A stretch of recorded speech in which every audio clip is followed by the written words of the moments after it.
All right, my friends, so I want to share with you the most significant piece of data that comes to your own retirement and financial planning projections. Everything is secondary to this one data set.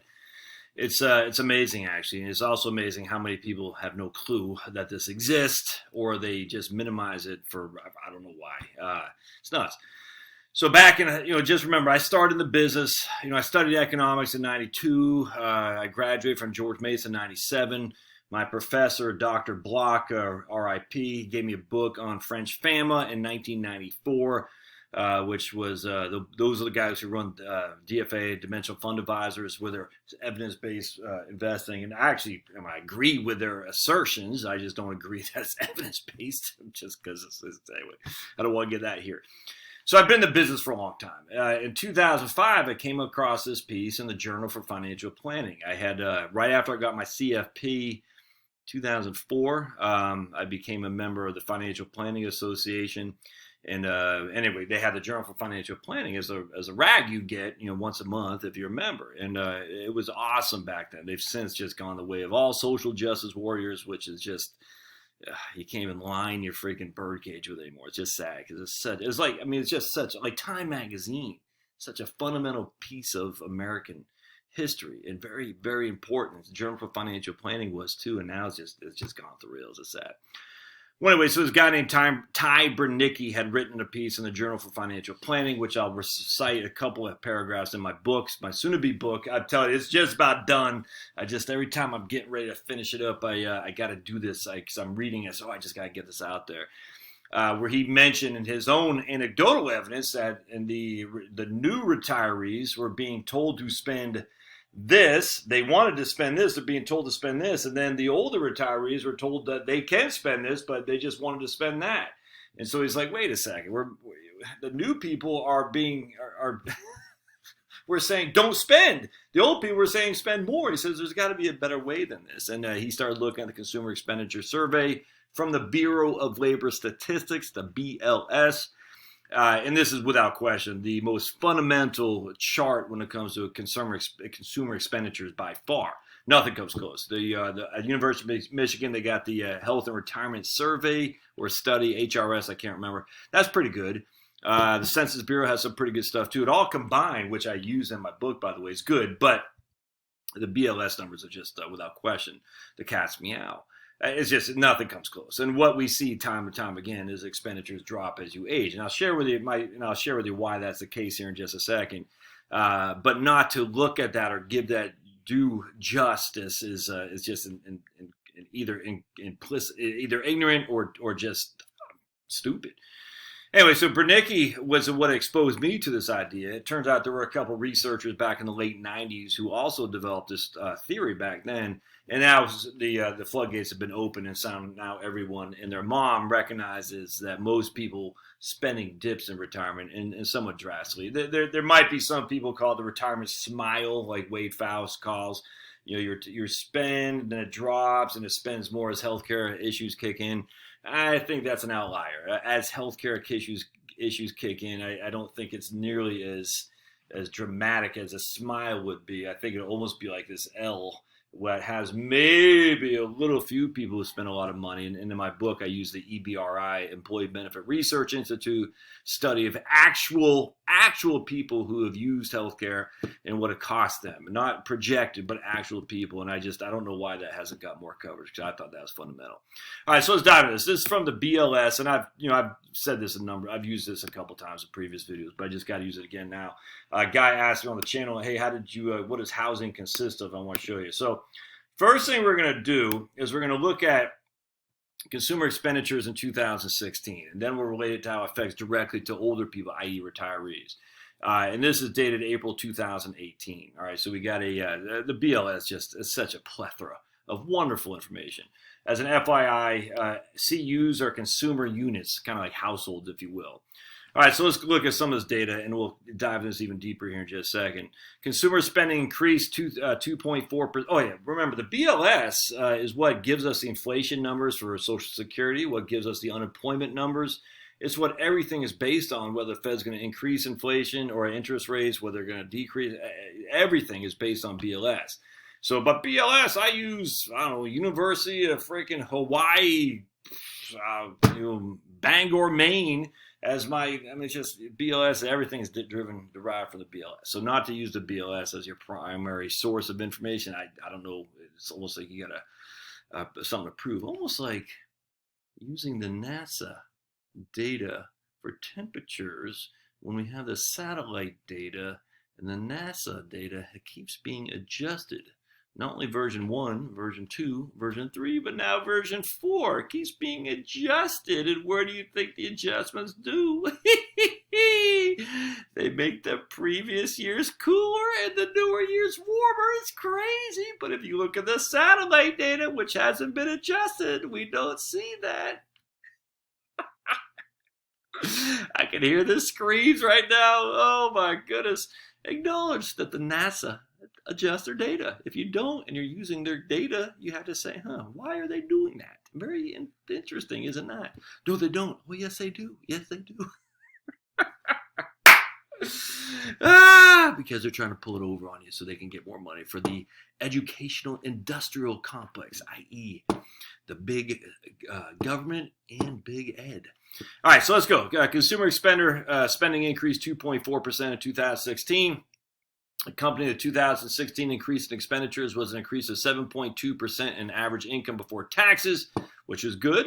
Prices this is right here. Prices as measured by the average annual change in CPI for urban consumers, CPIU, rose by 1.3% in 2016. All right, so you can see that's where the basis of the cost of living adjustments. But it's interesting. Watch this. During 2016, spending increased for 7 of the 9 largest aggregated categories. And here's the important thing. The largest 9 of the aggregated categories: food, housing, healthcare, entertainment, education, cash contributions, personal insurance, and pensions. We're going to go down here, and it breaks them out for us. Food, housing, transportation, entertainment, education, cash contributions, and personal and insurance and premiums. We'll dive more of that here in just a second. All right. So those are the biggest areas of expenditures of consumers. Where do we leave here? The most notable increase was expenditures on cash contributions, which rose 14% in 2016 from a decline in 2014 and a small increase in 2015. In contrast, expenditures on apparel and services and on transportation both decline. And related economic developments, according to the current population survey, which is from the Census Bureau, which we already have issues with the CPS when it comes to retirees' income, and you just can't use it. And I'm not going to get that here. I've already done other videos on that, and I'll do it again because I'll cycle through some of these as it changes. But it's incredibly important not to use a CPS, which will give you a thought of retiree income, but it's inaccurate. And we know this now. Even the CRC, Center for Retirement Research at Boston College, acknowledges that. But yet they said it wasn't that big of a deal. Oh, it's a big deal. It's a big deal. All right, so they talk about monthly on. Okay, anyway, so let's go into this. So look at here. We got we got all these consumer units, 130,000 essentially from 2013 to 2016. We got average expenditures, so we can see the average expenditures, and the average is always a tough thing because Bill Gates spends billions of dollars a year on his pet causes, and old Josh spends $1 a year. You average them, we're spending $500 million a year or whatever. But still, it's what we're using quite a significant number of people here, so there's statistical relevance here. So the average expenditures in 2013 was $51,000. The average expenditures in 2016 was $57,000. The average household here that consumer unit that we're using here is about 51 years old. The average number of people in the consumer unit was 2.5. All right, so you can see all this right here. I mean, you can see how that works. So it's just taking the society at large, saying a household is 51 years old, and the average number of people in said household is 2.5, and those people spend on average $57,000 a year. Now, the nice thing is, though, is we go down here and we can see food spends $7,200 a year on average. Ain't that interesting? So going back to my whole thing with the Fidelity study, like, oh my goodness, we're all going to spend $285,000 on healthcare and retirement, blah. How come they never use that for food? Food is $7,203. All right, now let's keep going. Housing, 18,886. So housing is basically 3 times almost that of food. Isn't that interesting? What does housing consist of? We'll dive in this a little bit deeper here in just a second. Shelter, your owned or rented dwelling or other lodging, which could be an RV or something like that. Your utilities, the cost of maintaining your home, your furniture, your stove, your couch, your TVs, your household supplies. Interesting. So housing on a whole costs we'll just say $19,000. Food costs $7,000. Apparel and services about $2,000. That will certainly drop off as you age. Transportation was $9,000. And healthcare is a far and away number 5, or number 6 actually, at $4,000. Again, that is the average for an average couple, a 2.5 household at 51 years old. Entertainment was $3,000, and then finally personal insurance and pensions. That's FICA, and right here you can see pensions and Social Security. That's gonna be FICA for your pension that you're contributing if you're through an employer that has a pension, or your FICA and your HI. Hospital insurance. So you can see that right there. So does that make sense? So we got a lot of spending there. Then we go down to percentage of what this was. We see housing by far and away. We got 100% as our annual expenditures. Housing is a third of that. And it hasn't changed. We got 33.36, 33, 33, 33.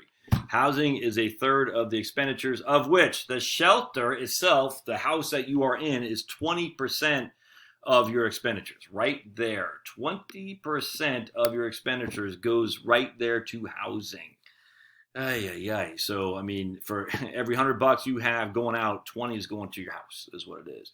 Utilities, another 7%. Your maintenance is another 2.5%. Supplies, and then household furnishings, equipment. You get all that. So, I mean, that's where you're getting significant expenditures is housing. All right, you got down transportation is 15.8%. So we see housing is by far and away number 1.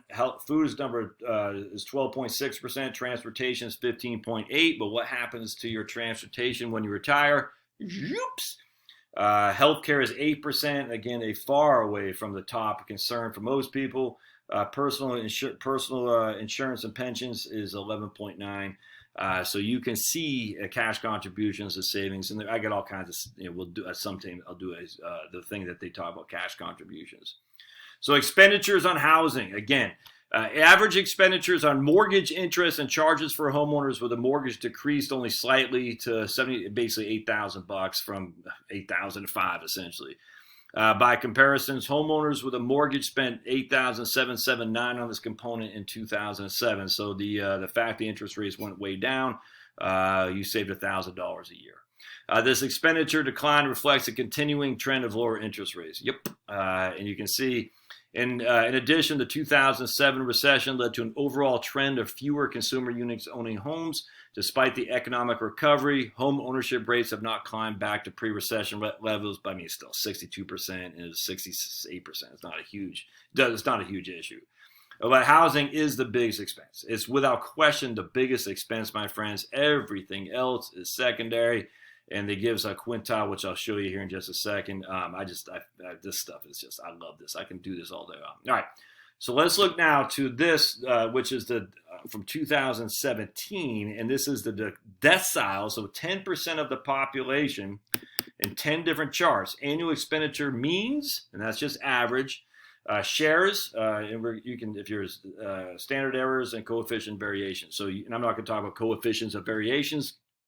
Makes my head spin, and you don't need to know that. I just need to know what the mean is, the average. And the reason why the averages here are fine is because we're not averaging the lowest 10% and the highest 10%. We're not doing that. We're averaging the 10%, the people in that 10%. And that's a lot different than averaging Bill Gates and all your old buddy Josh. All right, so look at this. Number of consumer units in thousands. So we got 130,000 total. And going back to what we said here in 2016, what did we have? We had 130,000 CUs, consumer units. So we're consistently using 130,000 clients, essentially, households, to get a gauge of what their expenditures are. Again, this is annual expenditures. Now, the one thing that's kind of interesting to me is they say income before taxes, and then they have income after taxes. So what you'll see here in the lowest 10%, their income before taxes is $6,000. their income after taxes is $63.76. Why? Because EITC, earned income tax credit, refundable tax credits and whatnot. The only thing I have, I don't know if that includes FICA. I just don't know. And my presumptions it probably does not, just a straight up income taxes. But I don't know that for sure. But it was interesting. Here's your highest 10%. 247 is their income before taxes. 188 is their income after tax. Let's just look at the fifth percentile, though. So let's look at this. Yeah, see, this is what I'm talking about. Here's everyone says, you can't retire on Social Security. I say, bull flipping crap, man. Look at this. 60% of the population of the consumer units that at least CES or the BLS looks at has less than $60,000 of income before taxes. 60%. I mean, come on. 80% has less than $100,000 of income. I mean, the idea that you can't retire on Social Security if 80% has less than $100,000 of income is freaking insane. And then on top of that, we say, well, what's the expenditure for healthcare? Because that's what everybody's worried about. Well, the expenditure for healthcare, as we go back to the other data, we go down to the percent. Let's see. Hold on just a second. I'll show you. Healthcare as a percent was 8%, right there. All right, so 8% spend money on healthcare. Now, that is all inclusive. That's even the rich people who are spending probably stuff on plastic surgery and all that. So, in fact, we know for a fact the wealthier you are, the more you spend on healthcare. It's just all there is to it. And a lot of times it's because they have more money to burn. So anyway, this idea that you can't retire on Social Security, I don't use this in my book. This is what gave me the impetus to start the book. So I said, this is crazy. Why everyone's so nuts? Anyway, so here's your average person, 50.9, just like we talked about, 53, 48. So you can see across the board, it's roughly in the 50 threshold. All right, let's go down. So this is the right here, fifth 10%. So smack dab in the middle. Home ownership, 61% of the people are homeowners, of which 32% have a mortgage, 29% don't, and 39% have no mortgage. Pretty interesting, huh? Now watch this. This is the rich people. 88% of them, the homeowner. 68% of them have a mortgage. Interesting. Here's the lowest 10%, and we even look at here. Homeowner, 34% and 48% of the population, and the lowest 20% are homeowners, of which only 10 and 12% have mortgages. 24 and 36% have no mortgage. Is there some kind of correlation there? Freaking yes, they pay off their mortgage. They don't need as much income. I don't get why no one can. I mean, people are seeing this now. Thank goodness. Here's let's see, what percentile this is. Bob, 3rd, the 30 percentile. 53% of these, more than half, have a home. And only 17% have a mortgage. Do you see where this is going? Why are their incomes so low? Is it because they're eating freaking cat food? No, it's because their freaking house is paid off. 56% of the people in the 40th percentile have a home, and only 21% there have a mortgage. Where it starts to decline, where you get more mortgage versus income, is at the 50th percentile. So what does that mean? You have more mortgage, you need to make more money. That's all it says. That's what it says. You have a mortgage, you will need to make more income to make ends meet. Now, who do you think? Let's take a look. I'm willing to predict the people on the lower end are going to be, well, I don't know. Let's see. But I'm going to predict the people on the lower end are going to be older. Let's take a look. We got 58, 55, 53. And then we go over the higher end, 48, 47, 47. The only exception would be the lowest quintile. And that's because they got an earned income tax credit with kids. So they're not going to have, that's probably kids right out of school and whatnot. But either way, the lowest the oldest groups of these people are also corresponding with the groups that have the least amount of mortgages, other than this one outlier right here. That's it. Isn't that crazy? So what we're seeing here is retirees are not eating cat food because they have a lot of them have a home that's owned, completely paid off with no mortgage. Thus, they don't need as much money. But as Jonathan Clemens said, well, they ran out of money, but they have a home with no mortgage. So if they did run out of money, what are they doing? They should take a reverse mortgage. But the answer is not run out of money. They just don't have enough money. They don't have that much money because they don't need it. They don't need it because their home is paid off. I also find this was kind of funny too. All these rich people, 92% have a college degree, or at least some college. And yet the poor people, well, okay, 52% have some college. So college makes you wealthy, huh? The poor people, 52% have college. Okay, so that's the majority have college, and yet they're poor. Not the majority. But what's the not? Ah, man, what's it called when the most like Clinton won with not the majority, but 43% of the vote because Bush only got 37%. I forgot what they call it. But look, even here, the second highest quintile, second lowest quintile, no, not quintile, decile, more have college. Third lowest decile, more have college. Fourth lowest decile, more have college. So if you want to shoot the idea that college leads to more money, there you go. All right, let's keep going. Annual expenditures. All right, again, this isn't for old people. We're going to go that in just a second. Annual expenditures. Remember, we'll just start with these three people because these are the oldest. That's the 20th, 30th, and 40th percentiles. All right, so the second, third, and fourth, the lowest from the bottom in terms of their income. This is average annual expenditures, average annual income. So income before taxes, income before taxes, income before taxes, average annual expenditures. $27,000, $36,000, $41,000. Now you might say that shoots in. Here's the problem. That because they're only making income before taxes 16% here. You might say income after taxes 17%. We don't know what that income consists of. And if we look at a CPS, a current population study, we don't, and I don't know, actually, I think they do say it's for the CPS, as a matter of fact. When I looked at before, it was. So that's why this doesn't bother me, because they're saying average annual expenditure is $27,000. Even I think that's just average. But what I'm trying to say is these people are not running out of money because they're spending too much. We have other data sets that say, maybe these numbers are skewed from an income perspective. From an expenditure perspective, that's all I care about.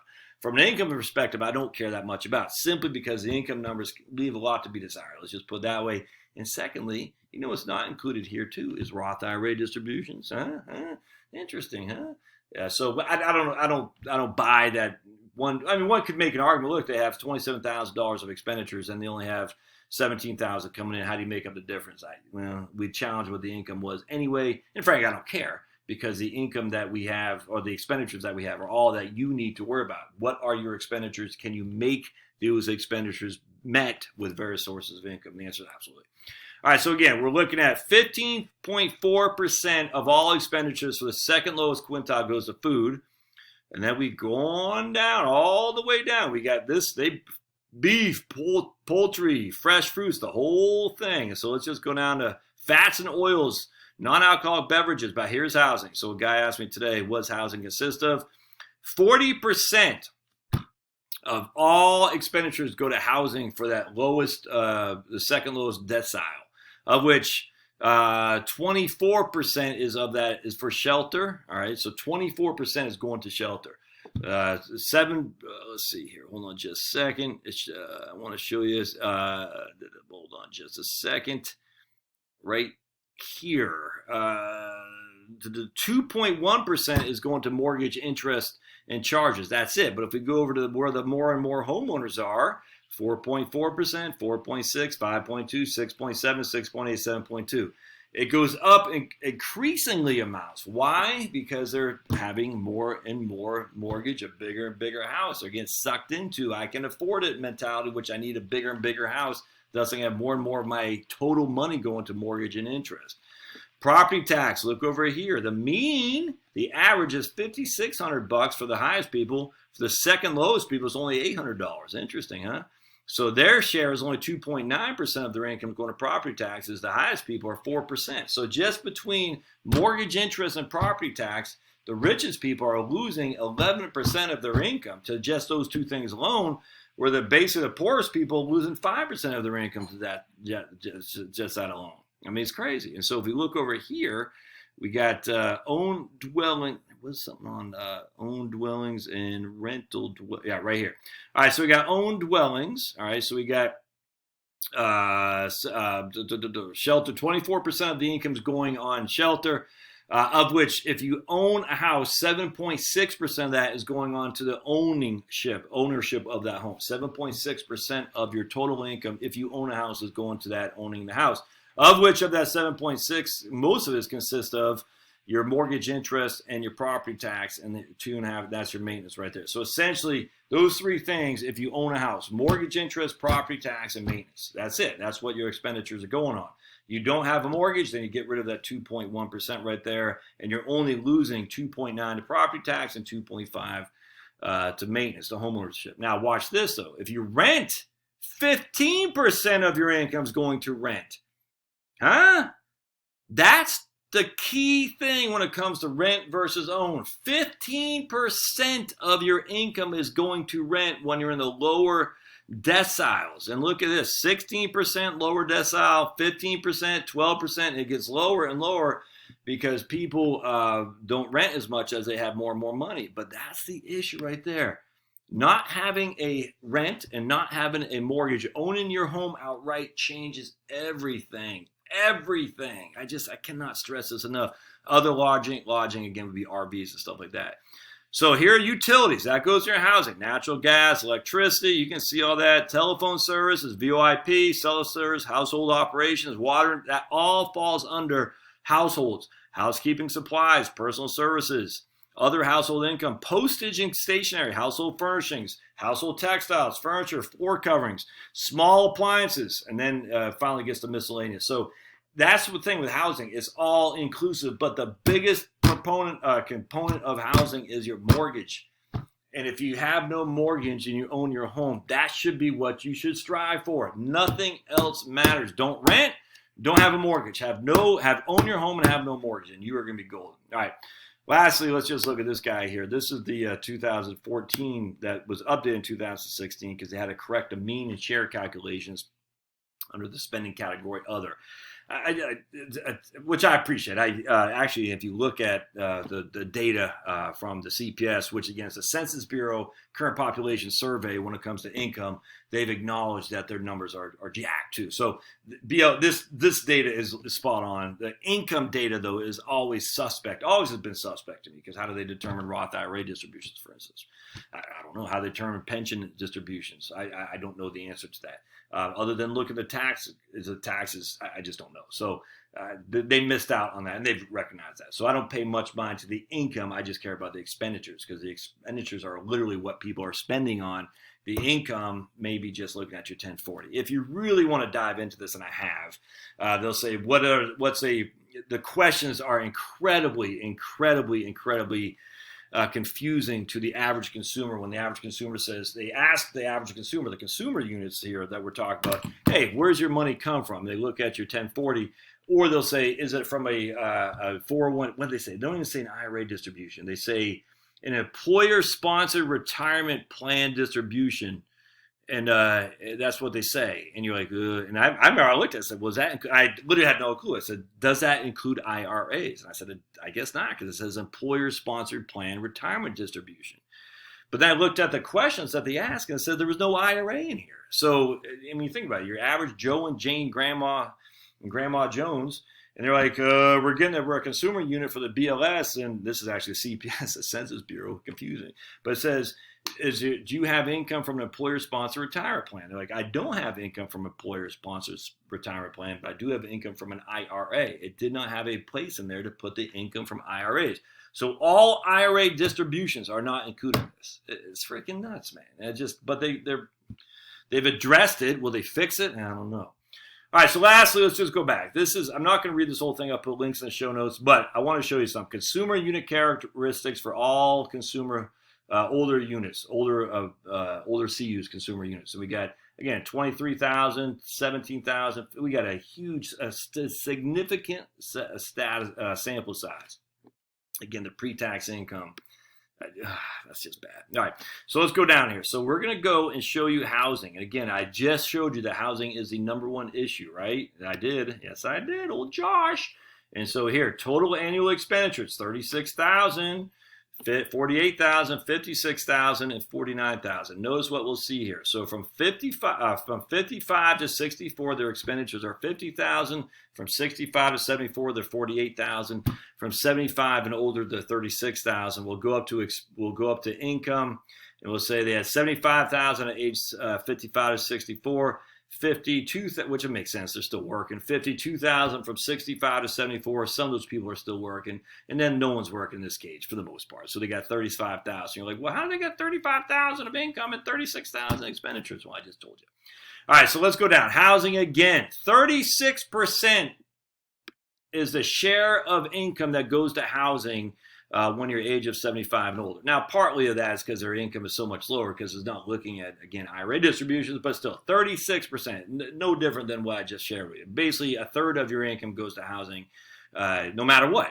If you're freaking 10 years old and living in a Barbie, a Barbie hotel thing, with your tea party friends or whatever, or if you're freaking Grandma Jones living in a double or a van down by the river. 36% of a third of your income goes to housing. I just showed you what all that housing was. Now, clothing, what you can see, the clothing drops at 55 to 64 from 3.2% to 1.9. Older people don't want to buy as much clothes.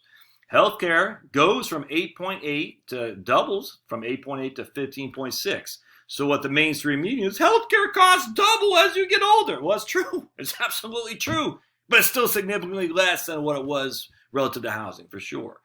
Entertainment stays roughly about 5%. Pensions and Social Security drop significantly because you're not working. So basically, you can see how many people actually work in this category. Not very many. You can see a whole lot of people work from 55 to 64. There's still a pretty good amount work from 65 to 74. That's FICA, and not that many who are above that. And then other, which includes cash contributions, things like charitable donations, tobacco, personal care products, and you can see all that. Anyway, so the issue here is your housing is still your biggest expense, and then we're going to go down. You ready? This is fun. Yeah, right here. I guess I did show it. Your housing. Oh, right here. Yeah, so basically here's your housing. So your housing now is $13,000 where it was $18,000. So $18,000 was your housing when you're 55 to 64, and now your housing is $13,000. The reason it's so significant as a higher percentage of your income is because they're not accounting for your income completely like they should. But either way, the housing drops by, that's about 25% or so. Your healthcare doubles, but your housing is still significant. Watch this. I'll show you healthcare. Ready? Healthcare right there, $5,700. So while that's 15.6% of your income at $5,700, which is a doubling, your housing is still $13,375. Does that make sense? So you can see we got a significant housing is the issue. There's just no other way around it. Housing is the issue. Reduce housing and everything else falls into place. Don't have a rent, don't have a mortgage, and don't worry so much about healthcare. Yes, it does increase substantially. We know that, but it doesn't increase substantially relative to the biggest cause of your retirement, which is housing. And then we see your expenditures drop because you don't do as much as you did. We see the expenditures dropping. Again, income, I don't care about. I care about expenditures. And we know your expenditures drop. It's not because you run out of money. It's because your housing is paid for. And I think I have it on this right here. I got another chart I'll have to show you. But anyway, it shows you how. Is it on this chart? How many people have a debt? I don't think it is. Hold on just a second. Is on. I got another chart, which I use in my book, about the people who actually have a debt. And it becomes it's like 5 to 1 ages of 30 to 40, basically 4 to 1 ages of 40 to 50, 3 to 1 ages of 50 to 60 in terms of number of homeowners with a mortgage versus number of homeowners without. 5 mortgagees to 1 non-mortgagee as 30 to 40 and so on and so on. Then you hit about 65, and it's about 50-50. 1 mortgagee for 1 non-mortgagee, then you hit 70, it's like 1 to 2, and then 75 is 1 to 3. And I do write about that in my book. I didn't have this here to show you. But anyway, a lot going on there, my friends. I'll put all these links in the show notes. If you're a statistical geek like me, you'll get a lot. It's just fun. It's fun to see. And then you start saying, everything we've been told has been wrong. All right, we'll see you later.